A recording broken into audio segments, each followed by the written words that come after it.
share with you this evening is something that is taboo for Christians, and it's really a shame. And that is some of the teachings of a fellow named Shakyamuni. Shakyamuni lived back in, well, about 500 years before Jesus. Shakyamuni lived in a palace. He was very rich. His parents were very rich. They had a lot of money, you know. And his parents tried to keep him hidden from the woes and the sufferings of the world. And one time Shakyamuni got out, and he got out into the street, and he saw a little baby suffering, and flies around it, dying, and the mother trying to comfort, and he was greatly distressed. And he walked a little further down the road, and he saw a very old lady and an old man, and they were sick, and nobody was helping them, and crossing the road, and they were confused, and he thought, this is terrible suffering. And he saw a funeral go by, and people were crying, and he confronted with death, and so much suffering. And he went back to the palace, and he told his parents he couldn't live there anymore. He said, as long as there's suffering in the world such as this, I've got to find out why. And he went and he joined a church of the time, kind of a monastery. And he went into fasting, and he went into fasting so deep that he almost died from it. He really did. They had to carry him out of there. And before he left, he said to all the religious people, he says, I've followed all of your rules and regulations. I've read everything that you're... And he says, I still am not enlightened as to why there is this suffering and what can be done to stop it. Well, he gave up religion, and he went out and he sat under a tree. He found in a secluded place somewhere, and he said, I would that all the suffering in the world would fall on my shoulders. He said, it's not right that people suffer. And he was not only referring to the people then because he became a very spiritual man. He's referring to you. He says, there's something wrong. There should be something that is contained within each person so that each person could somehow overcome the sufferings of life, that little babies wouldn't have to be born into such a deadly world, that old people would be cared for and not get into realms of terrible physical suffering, that death could be understood. And he said, I'm going to sit here and I'm not going to get involved in any more religion. And he says, I'll sit here until either I'll become enlightened and find out what this is all about, or I'll die. He became enlightened.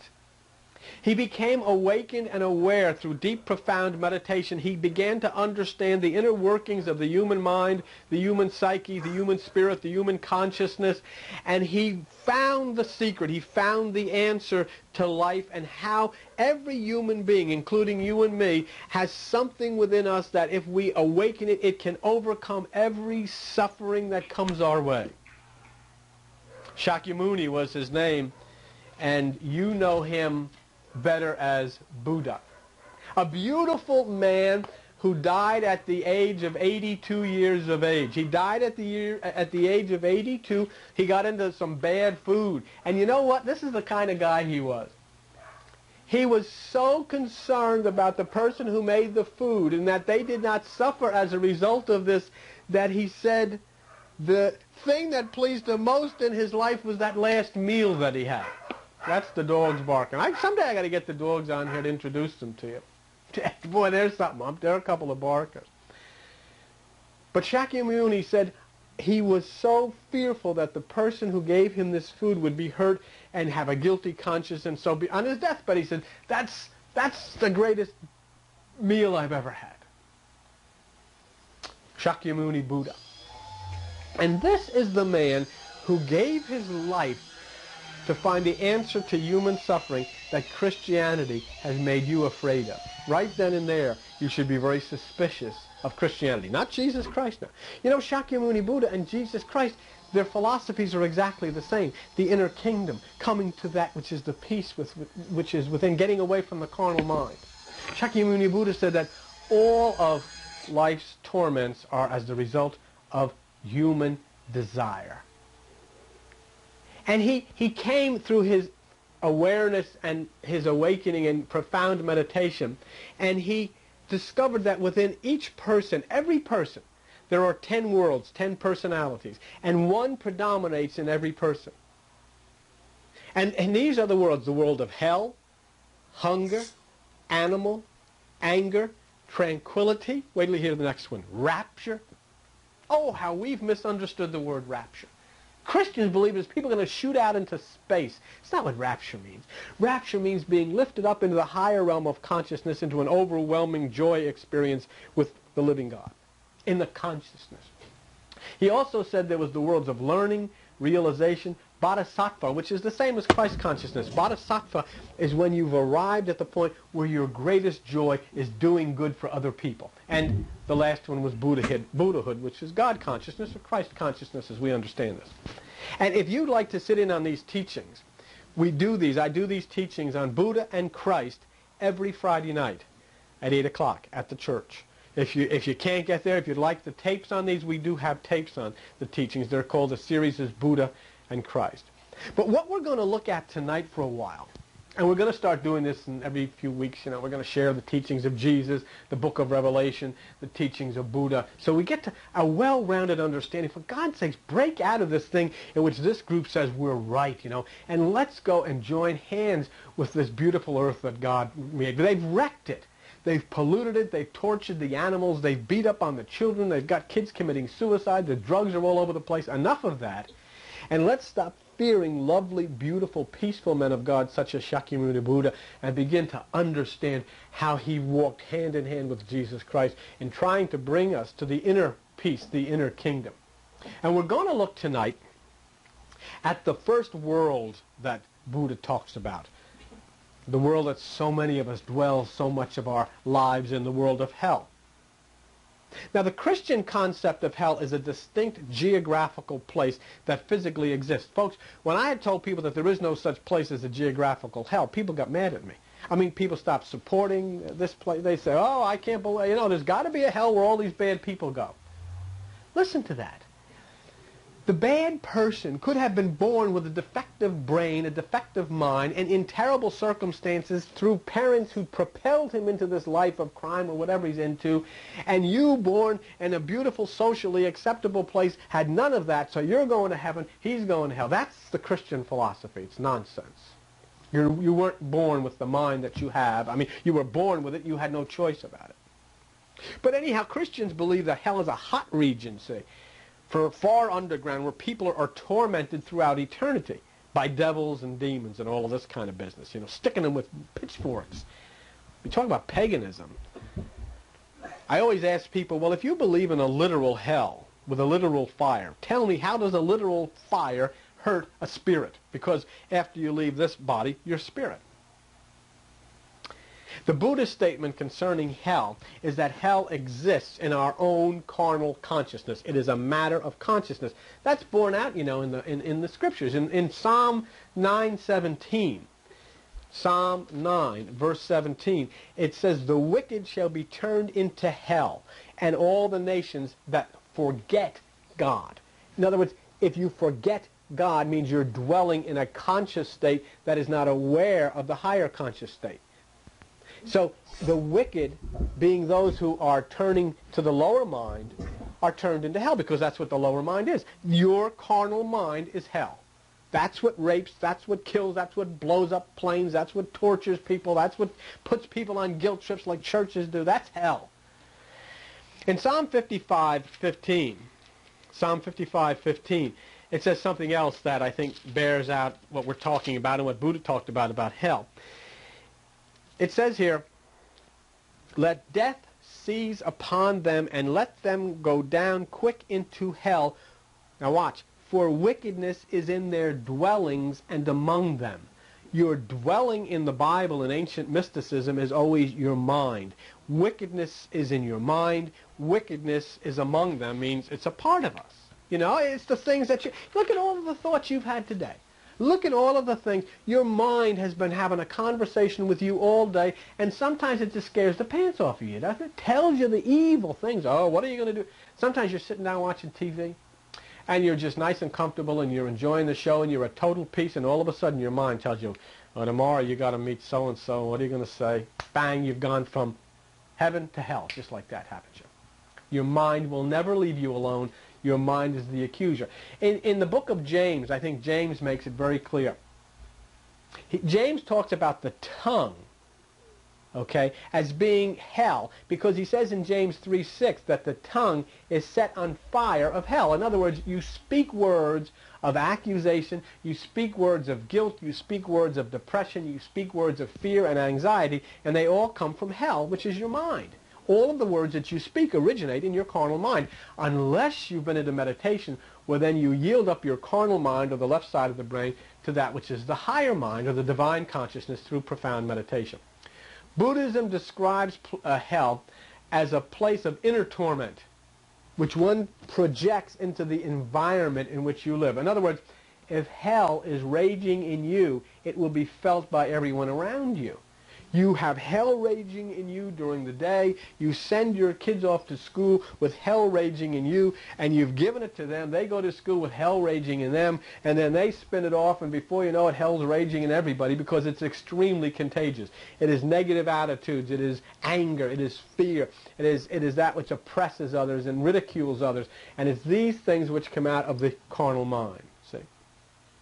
Hey, you know what? Listen, if you have a toothache, you'll be consumed in the pain. No matter how beautiful your surroundings, no matter how much you meditate, no matter how beautiful church is or how beautiful the choir is, if you've got a toothache, you're in hell. Say. The Japanese word for hell is jigoko, J-I-G-O-K-U. It means the lowest, to be bound or to be imprisoned. See, there is hell, because you're bound by pain. You're either bound by physical pain or you're bound by mental pain. And when that happens, you can't think or you can't act freely. The vital life energy is just sapped away from you. That's hell. Your thoughts, your hopes, your emotions are pulled into the lowest. It's a state of death. Life holds no joy for you. You don't have to die to go to hell. You're living in hell. The world, as you can see it, look at the destruction. Teenage suicide is the second leading killer of teenagers in the United States. Those people are living in hell. And they inherited most of that from those who taught them, including the churches, who warned them and scared the pants off of them about a devil and about demons, about going to hell and about God going to punish them and all that nonsense. We put kids in hell. We put kids in stress and fear before they've had a chance even to become 10 years old. You've seen people down in Little League fields scaring the pants off of their kids. If they dare not play right, or if they miss the ball, what's going to happen to them? You got kids at 7 and 8 years old on guilt trips already, in stress, and they wonder why they're committing suicide by the time they're teenagers. That's hell. Got to stop for a minute. If we're going to stay here and give you this stuff, and tonight we're teaching teachings of Buddha, that's pretty heavy, you know. For a Christian minister in church to be doing that, that's taboo. Man who gave his whole life to trying to solve the problem of suffering and did solve it. And why has that been kept from you? Anyhow. So if you don't have to give anything monthly. If you want information about the tapes in the church, we'll send that to you. 609-971-0537, and we'll get that for you. Number again a little later in the show, okay? What is hell? The grief of losing a loved one, that's hell. The fear of one's own death, that's hell for people. The prisons of poverty and illness that people find themselves born into. Somebody's born in a beautiful place in Hyannis or in a beautiful high-class place. Another person is born on a desert to a Kalahari tribesman with no food and no water. And my God, that's hell. Why? And that's what Buddha couldn't understand. Why? What can be done to stop this? And he found the answer, which has been kept from you. You and I may think sometimes that, suffering that a person's going through is not a big deal. But to that person, hell is real. Remember Psalm 23, yea, though I walk through the valley of the shadow of death? Walking through the valley of the shadow of death is walking through the fear of it. That's hell. It's fear which comes out of the mind. It's hell. And you know the torment of it. This is the point. Heaven is real, and heaven is in the higher consciousness. Hell is real. Hell is in the lower consciousness. If you dwell in the lower mind, you're dwelling in hell, and you know it. If you dwell in the higher mind, which most of you have never even experienced, you'll be dwelling in heaven. That's where you open yourself to the instructions from God. In Psalm 55:4, it says, my heart is sore, pained within me. All the terrors of death are fallen upon me. That's hell. Hell is what you think. In many instances, Buddha says that the instance of hell causes a reaction of rage, not against others, but against ourselves. That's the great problem. Disease, cancers, arthritis, ulcers, high blood pressure, aggravated and in some instances caused, and in many instances healing not allowed because hell is raging inside. The rage of frustration. It's a violence against others, and then it's suicide. It's a violence against yourself. Terrible frustration. Don't you see what Buddha had found, and he tried to show people? Hell isn't something that happens after you die. Hell is something that happens when you're alive. Heaven isn't something that happens after you die. Heaven is something that happens while you're alive. Jesus said, God is not a God of the dead. He's a God of the living. And when God comes in Revelation and comes against the earth with fire, he's not coming against you. He's coming against the earth. He's coming against the mind with the spirit to stop the things which are hurting you. But you've got to willingly submit yourself to profound meditation to find him in the upper room. Someone crippled may suffer no physical pain, but may suffer endless torment because of their lack of independence. What can they do? We don't even know that. We see them sitting there, but we don't know what's raging inside of them. Depression is hell. Yet depression can come and go, can't it? You know how it is. It just happens, doesn't it? All of a sudden you just feel it. You feel terrible. You just do. That's all. And you're not going to change. And there's nothing going to change it. It's like a storm. You can feel it. You know, sometimes you hear the thunder rumbling off in the west and you feel it coming. And then it gets louder and finally the storm breaks loose and all hell breaks loose and then it goes away. It's the same thing in our side. That's why the carnal mind, that's why Jesus said you must take no thought. The carnal mind does this all of its own. You can't do anything about it. That's why all these people are trying to obey God and do all those things. You can't, because Paul says the carnal mind cannot obey the law of God. Worry is a manifestation of the world of hell. Because we imagine the worst possible outcome, don't we? You know, somebody's supposed to be home at 5 o'clock. It's 6:30. They're not home yet. It's getting dark. You're all of a sudden, why doesn't your, if your mind wasn't hell, if it wasn't God's enemy, why doesn't your mind say everything's okay? They stop to have a cup of coffee. They'll be home in 25 minutes. What will happen? Instead, your mind says, maybe they had an automobile accident. Maybe something happened. Maybe they got robbed. Maybe the car went on fire. All of these weird things come into your mind because hell is screaming at you. See, if your mind was God's friend, it would tell you the truth, wouldn't it? The truth comes from profound meditation. Your mind worries you and gives you fear. And that's why meditation is so important. To separate from the world of hell, you go into profound meditation. As Jesus said, if your eye be single, your body will fill with light. You lift yourself up into the higher realm. It said, have you ever heard this said, where there's life, there's hope? Buddha changed that. Buddha said, no, where there's hope, there's life. Where there's hope, there's life. In other words, as you reach up into meditation, even though you can't see or hear anything, that's where true life is. That's where Christ consciousness is. Because people all over the world are unaware of the divine spark that is heaven within them. Thus they live in hell. Religion, Christianity is totally immersed in hell because it's all of the mind. People are praying with their mind, God give me this, God do that, God do the other thing. Yet Jesus told them the kingdom is within them, seek within themselves, and they've totally ignored it because their church has said it's evil. The divine spark that motivates life and creative action, okay? A new idea, a vision of something new can shape your life above all of these thoughts of hell. It happens through meditation. I'm going to interesting, something very interesting. Jesus Christ has said, take my yoke upon you. Do you know that? I'm sure you do. You can look in the Bible. Jesus says, take my yoke upon you.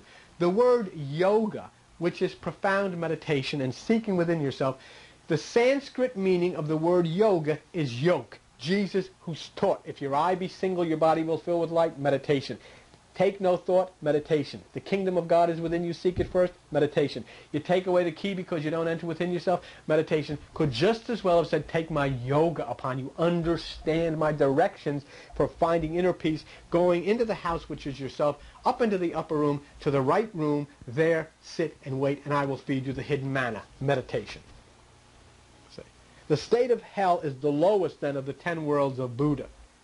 But Buddha teaches that all of the 9 worlds have positive and negative aspects. Because that's true. In the zodiac, there's the Pisces, the fish pulling you upward to divine realms, and the fish pulling you downward to the carnal realm. There's the lion, Leo, who is the spirit, and there's the lion, who is the ravenous one going around trying to see who he could kill. Okay? All of them have a positive and negative feature. Buddha teaches that without hell, we could never know happiness. The desire to keep out of the world of hell is the motivation to bring you into meditation.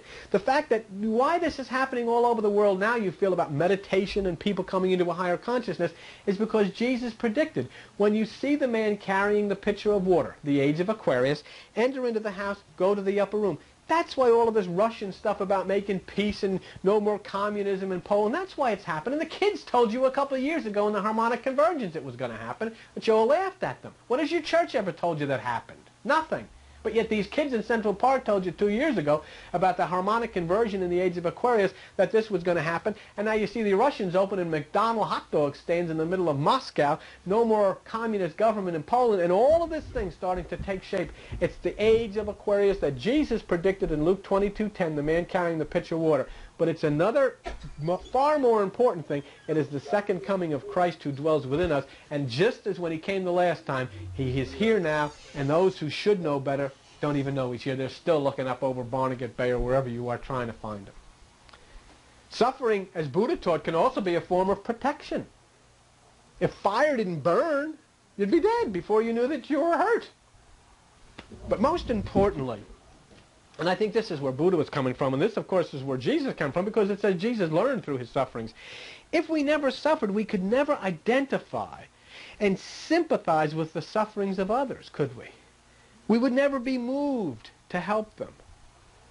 In Buddhism, the world of hell leads directly to the world of bodhisattva, or Christ consciousness, and that is when you are doing for others. You remember in Hebrews 5:8, it says about Jesus, though he were a son, yet he learned obedience by the things which he suffered. Being made perfect, he became the author of eternal salvation unto all that obey him. That word perfect gets a lot of people, oh, I can't be perfect. As soon as you enter into profound meditation and separate from thought, you reach perfection. See? And you say, well, he was the Son of God. Big deal. Galatians 4:6 says, because you are sons of God, God has sent forth the Spirit of His Son into your hearts, crying, Abba, Father. For Pete's sakes, Jesus said the same thing that I've done, you can do. And you can be perfect. And if you want to learn how to be perfect, read Hebrews 6:1. I've got to go. These teachings of Buddha we have on tape.